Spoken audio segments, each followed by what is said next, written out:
Happy Shiny Puppy. This is Melody Fletcher, and I explain the law of attraction to highly intellectual people in a way that actually makes some freaking sense. Okay, so today we're gonna start a new series.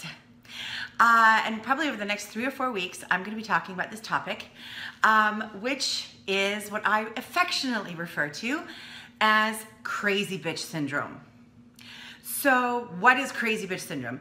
It's when our insecurities, and it's always our insecurities, when our insecurities cause us to sabotage relationships, romantic relationships, business relationships, platonic relationships, doesn't matter. Anytime you're dealing with other people, they can cause us to sabotage relationships in sort of specific ways. And it's our inner crazy bitch starts to come out, and we engage in what I call crazy bitch behavior.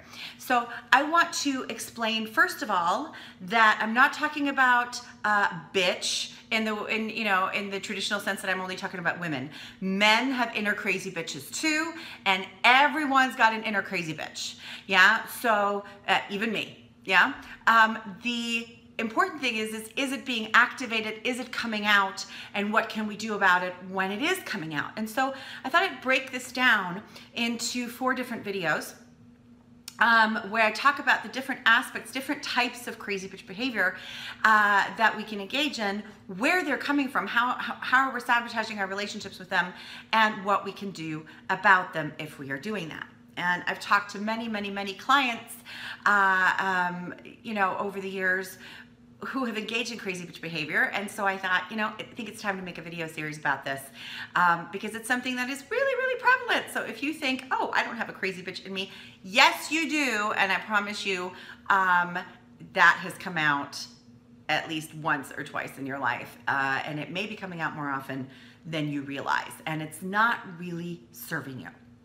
So the first type of crazy bitch behavior that I'd like to talk about is what is called negging. It is when you engage in often what you might consider to be playful banter or flirting with somebody else. And it doesn't have to be sexual. Again, it can be in a platonic relationship, it could even be at work, where you think you're joking and kidding and being cute, but you're actually being mean. So you might be doing this totally unconsciously, where you don't even realize it, and you're totally in denial about the fact that oh no, I'm joking, I'm funny, this person really likes it. Or you may be doing it deliberately, thinking that you'll get some kind of a response from the other person. Now, the reason why I call it negging, this is actually a term that I found from the pickup artists, which I find a fascinating phenomenon. So there's these pickup artists out there who are men, usually teaching other men how to pick up women. What do they got to do? And they're wearing really flashy things, and it's and they have certain lines and certain behavior. And one of the behaviors that they teach is called negging. And this is when you take, a beautiful woman and you give her sort of a backhanded compliment to bring down her self-esteem. And the idea is that then she will come after you. And you know what? She will if she has horribly, horribly low self-esteem. A woman who does not have such low self-esteem will not respond to that in a positive way, will not respond to a put down in a positive way. And so it's a great way to filter out any woman who has any kind of self-respect or self-esteem, and you are left with the women who are basically going to go out with just about anyone who pays attention to them. So maybe that's the strategy behind the whole pickup artist thing. But this is where the term negging came from, okay? And I think it's really apt. So you might think that you're joking with somebody, but you're actually being really mean to them. You're putting them down. You think you're flirting. If your flirtation is mean and sarcastic, and you're sort of, somebody might be singing a song, and in your first response is like, oh wow, that sounds like a drowned cat, and you think you're being funny. You're actually, consider how you would feel if somebody said that exact same thing to you. If you're, if somebody was responding this way to you, it was continuously putting you down. Would that make you like them more? Would that make you think, wow, this is a healthy person that I might want to hang out with? Or would it you know, sort of turn you off even and kind of go, I don't think that person likes me very much. And by the way, if it would make you run after them and try to gain their approval, you really, really need to do some self-esteem work. Okay.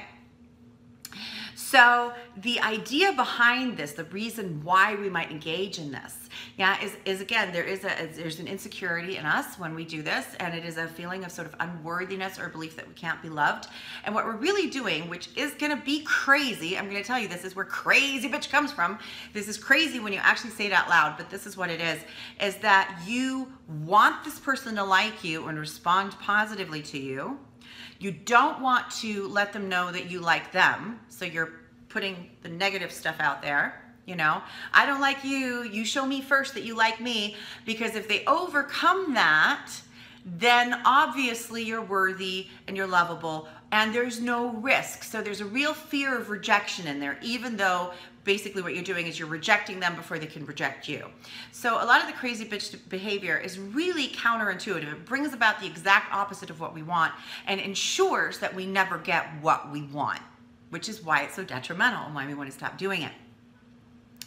So this happened to me, by the way. I used to do this in my dating life because I was really horribly insecure many, many, many moons ago.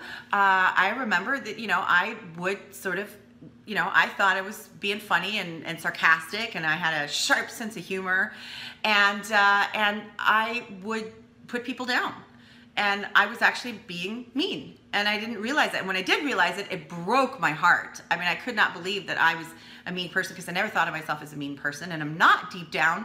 But it was a way to sort of keep myself safe, while at the same time deluding myself into thinking that I was actually flirting. I don't do that anymore, obviously, and haven't done that for years and years and years, and it's worked out way better for me. So how do you stop doing this if you figured out that you do this? And by the way, you know, you could be doing this at work. There's bosses who do it with their employees. And you might certainly be doing it in your dating life when you're trying to attract somebody. And you probably do it a lot more when you actually really like somebody. So you might do it less with your friends, but then you see the hottie in the club or at the restaurant or at the party or whatever, and this behavior starts to get triggered and comes out, and you might even have caught yourself and thought, why did I say that? Yeah, well, it's a manifestation of your insecurity. So one exercise that you can do is you can go back to some of the interactions that you've had where you might cringe, you know, in hindsight about some of the things that you said. And now, this is safe because you're doing it in your own home, you're just doing it in your head, but pretend that person is there, pretend you're back in that scene, and now say the things that you actually wanted to say. Now, this can get really uncomfortable, but you want to practice it. This is why, you know, you can have as many do-overs as you want to have when you're doing this at home by yourself, yeah? But you want to keep practicing and keep getting more and more authentic and more honest about what it is that you actually wanted to say, which might have been, you know what, I think you're really cute. And the idea of actually saying that in real life might be totally unthinkable to you at this moment, yeah?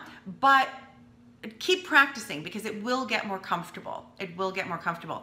Then once you're more comfortable with that, when you go out into the real world, practice actually being authentically positive, authentically complimentary. And what do I mean by that?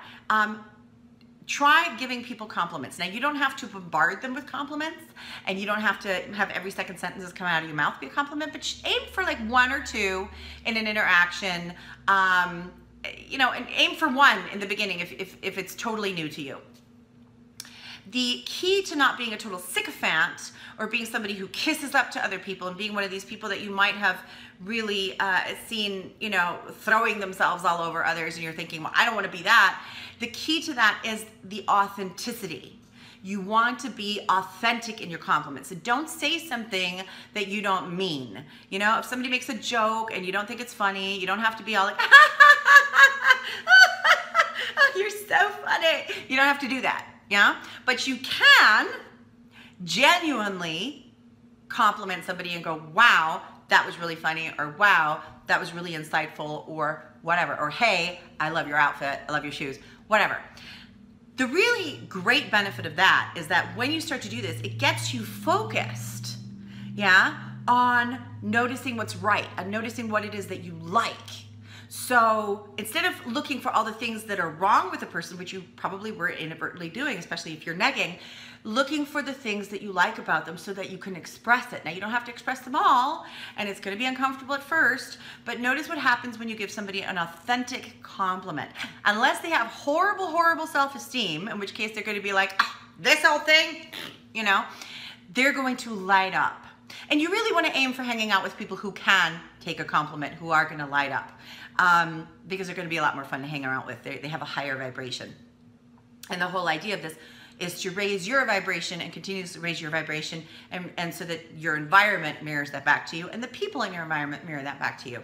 And so what happens when you give somebody an authentic compliment is they can feel the energy of that authenticity, and it lights them up. They get really happy. Now, guess what happens if you're looking for a partner and you're doing that? You become super attractive. You do. We like people that like us. And so, you know, there's nothing wrong with showing somebody that you appreciate them. There's nothing wrong with showing somebody that you think they're attractive. You're not making any kind of commitment by doing that. You don't have to marry them by doing that. You can certainly get to know them better. But you can let somebody know, hey, I like you right now. From what I've seen, I like you so far. Yeah? And here's what I appreciate about you. And again, you don't have to bombard them with it, but a few well-sprinkled, authentic compliments can make you super, super attractive to other people, including potential partners, but also to potential employers or your coworkers. It just makes you a way more pleasant person to be around. You're in a better mood, now they're in a better mood. It's a win-win-win all around. Okay, so we're gonna continue the series, like I said, over the next 3 weeks. There's gonna be 3 more videos where I break down more components of the crazy bitch syndrome, crazy bitch behavior. And if any of this applies to you, again, men and women, yeah, then you'll get some solutions on why people do this, or maybe you have some friends who do this and now you understand them better, why people do this and what to do about it if you are experiencing this. Okay, so I'll see you next week. Until then, thank you for bringing your light to the world, and happy shiny puppy hugs. Bye.